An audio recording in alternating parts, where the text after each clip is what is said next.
13장 1절에서 10절까지의 말씀입니다.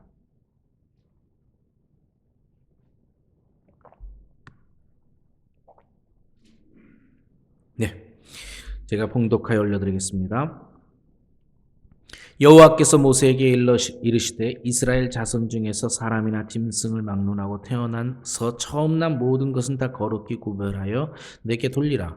이는 내 것이라 하시니라. 모세가 백성에게 이르되 너희는 애굽 곧 종 되었던 집에서 나온 그날을 기념하여 유교병을 먹지 말라.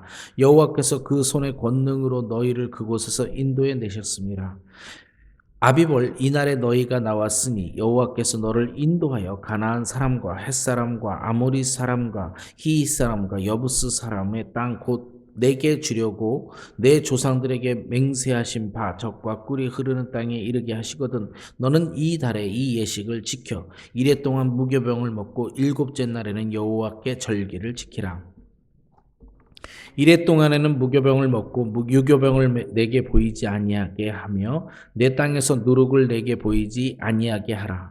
너는 그날에 내 아들에게 보여 이르기를 이 예식은 내가 애굽에서 나올 때에 여호와께서 나를 위하여 행하신 일로 말미암이라 하고 이것으로 내 손의 기호와 내 미간의 표를 삼고 여호와의 율법이 내 입에 있게 하라. 이는 여호와께서 강하신 손으로 너를 애굽에서 인도하여 내셨음이니 해마다 절기가 되면 이 규례를 지킬지니라. 아멘. 출애굽기 13장은 어제 12절 출애굽하는 장면, 급박하게 출애굽합니다. 여러분 정말 급박하게 하는 건데 허리에 띠를 메고요, 오른손에 지팡이를 들고 발효시키지 않은 빵을 먹으면서 하는데, 여러분 지팡이도 오른손으로 듭니다. 음식도 오른손으로 먹습니다. 그러면 율법을 그대로 지키려면 지팡이를 들고 그 손으로 허리를 차고 이렇게 먹어야 되는 겁니다. 얼마나 불편하겠어요. 이 지팡이도 걸리고. 그렇게 급박하게 그렇게 나와서 오늘 이야기로 이어지는 겁니다. 오늘은 광야에서 무교병, 누룩이 들어가 있지 않는 빵을 먹는 것입니다. 그러면서 오늘 말씀의 마지막 부분에 우리가 참 좋아하는 성경 구절이 있습니다. 이렇게 여호와의 규례를 잘 지키면 낮에는 구름 기둥으로 밤에는 불 기둥으로 우리를 보호해 주신다고 합니다. 얼마나 멋지신 말입니까? 이것을 지켜라. 그러면 정말 낮에는 구름 기둥, 얼마나 좋아요. 낮에 그 짱짱한 해에 구름 기둥이 쫙 있으면 얼마나 시원하겠어요. 사막이 추운데 불기둥으로 보호해 주시면 얼마나 따뜻해지겠어요. 너무 좋잖아요. 이렇게 보호해 주시겠다라는 약속의 말씀입니다. 근데 오늘 이 말씀에 6월절이요. 6월절과 무교절을 섞어버렸네요. 6월절에 대한 이야기로부터 시작을 좀 할 필요성이 있습니다. 그러기 위해서 질문을 한번 해볼게요. 혹시 여러분 중에 이런 거 한번 해보신 경험이 있으십니까? 아직 태어나지 않은 손자의 생일을 기념하여 매번, 태어나지 않았는데 기념하신 적 있습니까? 아직 결혼하지 않은 아들, 딸의 결혼 기념일을 내가 미리 지정하여 이것을 기념한 적 있으십니까? 없을 겁니다. 제가 만약에 저희 아들, 딸은 아직 다 결혼도 손자도 안 났으니까 제가 만약에 1월 1일은 내 손자가 태어날 거야를 딱 정한 다음에 매년 1월 1일을 손자의 생일로, 태어나지 않은 손자의 생일로 지키고 있으면 여러분 저를 뭐라고 보실 겁니까? 둘 중에 하나로 보셔야 됩니다. 미친놈, 아니면 정말 애가 1월 1일 날 태어나면 저는 신적 능력을 가진 사람. 그러니까 하고 싶은 말은 이겁니다. 아직 일어나지도 않은 일을 기념할 정도라면 대단한 능력이 필요합니다. 왜냐면요, 우리 인간의 습성상 기념일을 어떻게 적기냐면 어떤 사건, 이벤트가 생기면 이 날을 기념하여 돌아오는 날 그 날을 기념합니다. 그래서 인도네시아 말로는 재밌게 표현합니다. 생일을 뭐라고 표현하냐면 울랑따운. 1년에 한 번 돌아오는 날, 1년에 돌아오는 날, 울랑따운 이렇게 얘기하는데 그게 기념일입니다. 따훈, 돌아오는 그 날이 기념일인 거예요. 우리는 순서가 사건이 있고 기념합니다. 그런데 여러분 그거 아십니까? 여호와의 절기는 하나님이 먼저 명령을 하시고 기념일을 정하고 그리고 사건이 벌어집니다. 대단히 놀라운 어떤 능력을 갖추신 겁니다. 한번 보겠습니다. 어제의 말씀이긴 하지만 우리 한번 돌아가 볼게요. 12장 14절은 한번 돌아가 보겠습니다. 12장 14절 한번 찾아보시고요. 너희는 이날을 기념하여 여호와의 절기를 삼아 영원한 규례로 대대로 지킬지니라. 여러분 12장 앞뒤를 빨리 눈으로 한번 봐보세요. 12장 14절은 유월절이 이미 되기 전에 하나님이 모세에게 유월절을 이렇게 지키라 명령하시는 거예요. 그러니까 유월절이 먼저 있었어요? 없었어요? 없었는데 여호와께서 뭐라고 먼저 명령하셨냐면 여호와의 절기를 지키라라고 이야기를 합니다. 네, 그러니까 절기가 먼저예요. 그 다음에 절기가 지켜진 다음에 유월절이라고 하는 이벤트가 일어났어요. 아까 제가 우리 아들의 손자가 태어날 것을 기념하여 미리 명령하는 것과 똑같은 겁니다. 여러분 이걸 어떻게 생각하십니까? 아까 제가 그랬잖아요. 저로 예로 든 게 제가 그렇게 하면 이상한 사람이에요. 그렇지만 하나님이 이렇게 하고 이 일이 이루어진 거는요. 대단한 능력입니다. 왜? 무엇의 하나의 조건을 갖춰야만 할 수 있는 겁니다. 무엇을 갖춰야 됩니까? 시간의 초월성. 모든 시간대를 전부 계획하시거나 모든 시간대를 전부 보실 수 있어야만이 할 수 있는 겁니다. 이건 시간의 초월성을 갖고 계신 겁니다. 하나님 여호와께서 시간의 초월성을 보여주시는 가장 대표적인 것이 유월절입니다. 오늘의 말씀 3절을 한번 보십시오. 오늘의 말씀 3절을 보면 여호와께서 이렇게 명령하십니다. 모세가 백성에게 이르되 너는 애굽 곧 종이 되었던 집에서 나온 그날을 기념하여 유교병을 먹지 말라. 여호와께서 그 손의 권능으로 너희를 그곳에 인도해 내셨음이라. 자, 그러니까 이제 이렇게 된 겁니다. 여호와께서 유월절을 기념하라고 명령을 내리고 유월절 사건이 일어났어요. 유월절 사건이 일어난 다음에 다시 유월절을 지키라라고 얘기하는 거예요. 그러면 유월절이라고 하는 것은 어떻게 됩니까? 시간적으로 아주 옛날에도 이벤트가 일어난 이후에도 이벤트가 일어난 것과 일어난 이후에도 전부 다 통일성 있게 지켜라 이렇게 이야기를 하고 계시는 겁니다. 여러분, 그리고 하나님께서 여호와의 절기라는 용어를 씁니다. 그러니까 여호와의 절기는 전부 어떻게 생각하셔야 되냐면 여호와의 절기는 이벤트, 사건이 일어나기 전에 하나님에 의해서 절기가 미리 정해진 것이다라고 생각을 해야 돼요. 여호와의 절기는 우리가 생각하는 것처럼 어떤 일이 있어서 그것을 기념하는 것이 아니에요. 하나님께서 영원한 규례로 삼으라 그랬어요. 읽지 않으셔도 됩니다만 다시 12장 14절을 보면 여호와의 절기를 삼아 영원한 규례로 대대로 지킬 것이다. 이렇게 명령이에요. 그 인도의 내심에 대해서 영원히 대대로 지켜라. 자, 질문이 있습니다. 우리 교회는 지금 여호와의 절기를 대대로 지키고 있을까요? 안 지키고 있을까요? 지키고 있을까요? 안 지키고 있을까요? 지금 안 지키신다고 생각하시는 분들 계시는데 그러면 교회가 잘못 가르치고 있는 거죠. 한번 볼게요. 이 여호와의 절기라고 하는 게 7가지가 있습니다. 유월절, 무교절, 초실절, 그리고 오순절, 그 다음에 칠칠절, 그 다음에 맥추절이라고 하는 오순절, 그 다음 나팔절, 속죄절, 초막절 이렇게 7가지가 있어요. 뭔지 몰라도 다 좋습니다. 제가 오늘 주제인 유월절만 좀 따질게요. 유월절은 원래는 유월절이 뭐냐면 니산원 아비벌이라고도 하고 니산월이라고도 하는데 니산원 1월 14일 날 유월절을 합니다. 유월절의 의미가 뭐냐면 잘 보세요. 문설주의 피의 십자가를 그려서 죽음을 모아서는 겁니까? 넘어서는 거죠. 네. 그런 다음에 광야로 나와요. 광야에 나와서 썩지 않는 것들을 통해서 누룩을 이용해서 무교병을 먹으면서 무엇을 기다리냐면 사실은 안식일 첫날을 기다리는 겁니다. 이거를 초막절이다 이렇게 초실절이다 이렇게 얘기합니다. 다시요. 유월절은 유월절이라고 하는 게 하나일 수도 있고요. 세 가지를 합친 거일 수도 있습니다. 나중에 구약에 가서 그냥 유대인의 명절, 유월절 이렇게 이야기하는데 세 가지가 합쳐져 있는 겁니다. 중요합니다. 다시요.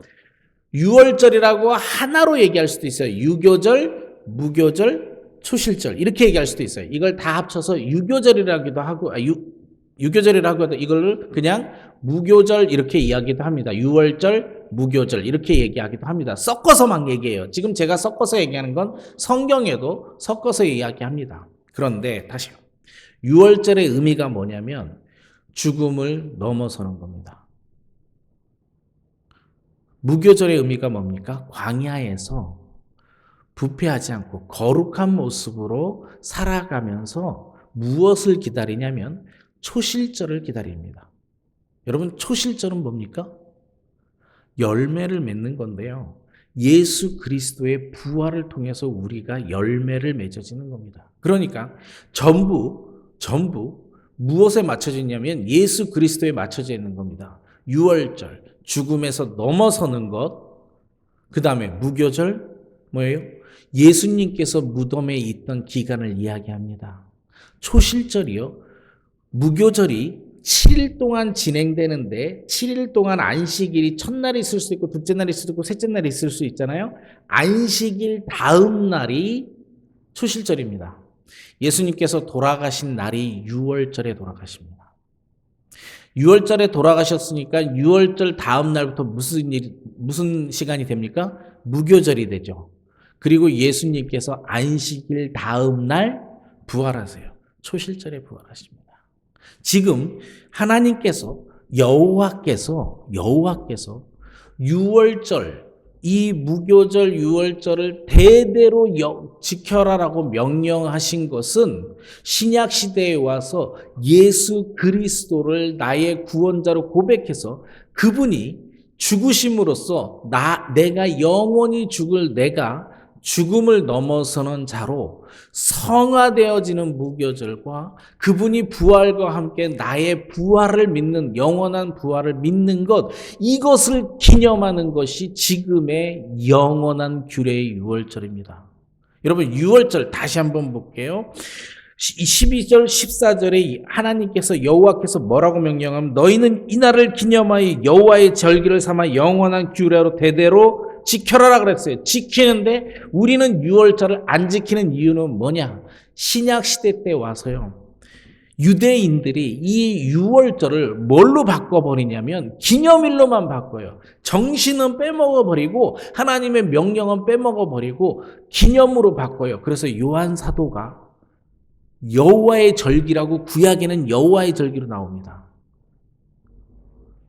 나중에 요한 사도가 쓴 요한복음이나 이런 데를 보면 뭐라고 되어 있냐면요. 유대인의 절기라 이렇게 바꿉니다. 뭐가 바뀌었어요? 니네 거야. 하나님께 아니야라고 표현합니다. 유대인의 절기. 또는 그냥 명절 이렇게 얘기합니다. 또는 무교절이라고 아까 혼돈해서 쓰기도 한다 그랬죠. 무교절이다라고 이야기도 합니다. 여러분 진짜 지켜야 될 것은요. 하나님께서 여호와께서 시간을 넘어서 말씀하신 건 이 유월절 사건, 출애굽 사건이 있은 다음에 약 1500, 실제로 한 1300년 있다가 예수님께서 태어나시고 죽고 부활하시는 사건이 일어납니다.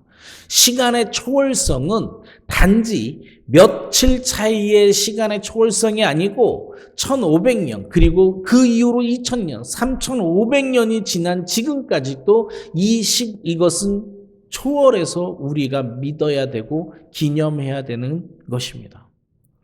제가 약간만 아주 1, 2분만 주제에 벗어나면 지난주 토요일 날 차를 고치다가 40분 정도 기다릴 일이 있어가지고 교회로 걸어올까 하다가 나 혼자 맥도날드 가서 커피 한 잔 마셔야겠다 해서 맥도날드에서 커피 한 잔 시키고 딱 앉아있는데 여호와의 증인이 와서 나한테 전도를 시작하셨습니다. 그래서 그냥 앉아봐라 그래가지고 같이 많은 대화를 했어요. 여호와의 증인은 우리와 무엇이 다르냐면요. 이겁니다. 여러분 삼위일체 하나님, 성부 하나님, 성자 하나님, 성령 하나님 이 삼위일체가 서로 같으면서 하나이다라고 하는 것을 이해가 안 되니까, 머릿속에 이해가 안 되니까 뭐라고 믿냐면 여호와의 증인은 하나님이 예수 그리스도와 성령을 만드셨다. 그래서 예수 그리스도 비슷한 신, 그리고 성령은 하나님의 여호와의 능력이라고 표현합니다. 그러니까 이렇게 믿으니까 어떻게 돼요? 성경을 많이 바꿔야겠죠. 성경을 많이 바꿔야 되니까 어떻게 하냐면 자신들만의 성경, 신세계역이라고 하는 성경을 따로 갖고 있습니다. 그렇다고 나한테 막 그 웹사이트를 가르쳐줘서 여기서 신세계역을 읽어봐야 된다. 진정한 성경이다. 뭐 이렇게 얘기하시더라고요. 그래서 뭐 또 다른 얘기도 많이 했습니다. 그 얘기를 하려고 하는 게 아니니까 다시 돌아오면 잘 보세요. 이단이 생길 수 있는 이유는 뭐냐면 성경을 그대로 믿지 못하니까 자기의 머릿속에 믿어요. 우리는 오늘 무엇을 믿어야 되냐면요. 무엇을 믿었냐면 여호와의 초월성, 시간을 초월하실 수 있는 그 능력. 이게 지금 출애굽기 1장부터 14장까지의 주제예요. 오늘도 또 나옵니다. 아까 읽었던 3절에 보면 이렇게 있습니다. 모세가 백성에게 이르시되 너희는 애굽 곧 종되었던 집에서 나온 그날을 기념하여 유교병을 먹지 말라. 여호와께서 그 손의 권능으로 너희를 이곳에 인도해 내셨습니다. 여호와의 권능이에요. 여호와의 능력에 의해서 시간을 초월해서 이것을 보여주고 계신 겁니다. 너희를 구원하여 인도해 내신 것을 믿으라는 거예요. 그것을 믿지 못하니까 이단으로 빠지는 거예요. 이단 얘기를 하려고 하는 게 아닙니다. 우리는요, 기독교인들은 정말 하나님의 여호와의 시간의 초월성이나 그분의 전지전능함과 삼위일체를 정말 본심으로 믿는지 한번 점검하는 아침이 되었으면 좋겠어요. 제가 그리스도인이라고 하는 사람들을 만나면서도 하나님을 자신의 머릿속에 가둬두는 유한한 신으로 만드는 사람들을 많이 봤습니다. 그렇게 되면 어떻게 하냐? 아까 여호와의 증인처럼 성경을 제대로 해석하지 아니하고 성경을 다 바꿔야 돼요. 그러니까 자신들만의 성경으로 바꾸듯이 내가 만약에 정말 여호와의 권능의 힘으로 나를 인도해 내신 것들을 믿지 못한다면 성경을 전부 다 하나씩 조금 더 상식적으로 바꿔가야 됩니다. 그러면 나만의 복음서를 만들게 되는 겁니다. 그렇게 하지 않는 우리 모두가 되기를 축복합니다. 오늘 아침 여호와의 권능을 믿는 아침이 되길 소망합니다. 3절을 약간만 다시 분해서 볼게요. 마지막입니다. 3절 한 번만 다시 봅니다. 천천히 보겠습니다.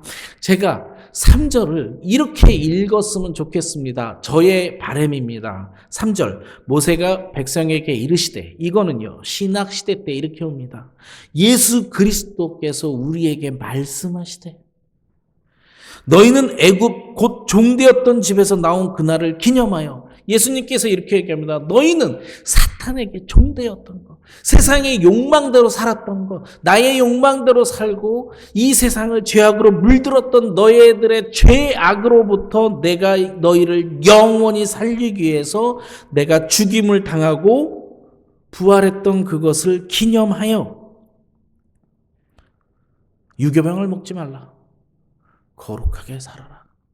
죄짓지 말고 성화되어가는 과정을 통해서 거룩하게 살아라. 여호와께서 그 손의 권능으로 너희를 그곳에 인도해 내셨습니다. 여호와께서 그분의 전지전능함을 능력으로 우리 모두를 구원하였다. 여러분, 너무 신약의 내용과 똑같지 않습니까? 말을 바꿨을 뿐이지 똑같은 내용입니다. 시간을 초월하십니다. 우리가 요즘 읽고 있는 출애굽 사건을 3500년 전의 사건으로 여러분 이해하시면 안 됩니다. 오늘의 사건이고요. 요한계시록 심판의 날이 앞으로 있을 몇천 년이든 몇백 년 후의 사건으로 생각하시면 안 됩니다. 시간을 초월하십시오. 시간이 전부 다 오늘 나에게 일어나는 일입니다. 예수 그리스도를 통해서 우리를 죽음에서 패스오버, 유월절 우리를 구원해 주셨고요. 우리를 성화되어 가며 이 땅에서 살아가라고 명령하십니다. 그리고 이것을 대대로 기념하라고 명령하십니다. 영원한 규례, 예수 그리스도를 묵상하고 영원한 규례, 대대로 우리 자손에게 예수 그리스도의 복음을 전하는 우리 모두가 되기를 축복합니다. 기도하시겠습니다.